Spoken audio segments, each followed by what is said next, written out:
I don't think the market ever changes. I think that when you look at a price chart, you think it's a reflection of, something taking place in computers, some mysterious connection of servers all over the world. That's not what it is. It's simply mapping out human behavior.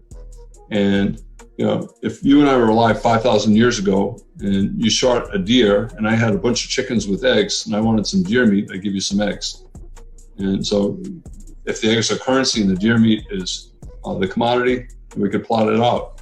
And if you took a whole bunch of people making that kind of barter, the price charts would look very similar to price charts today for any stock, for any commodity, for futures market, which is what I do most of my trading on. It's just a reflection of natural human behavior, rational human behavior. And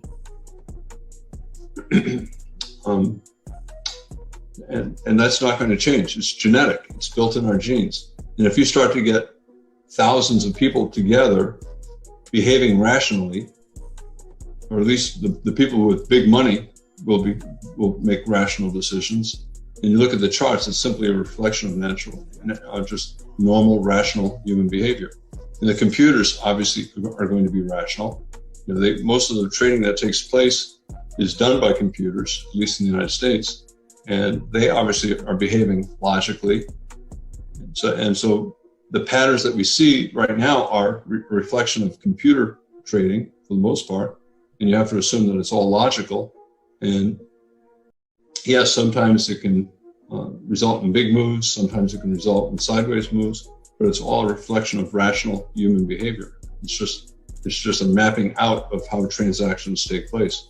And it's not going to change over time unless we become a new species. It's in our genes. It's always going to be that way. I've looked at charts from over 100 years ago, and if I take the time and price off the charts, they look the same as charts today.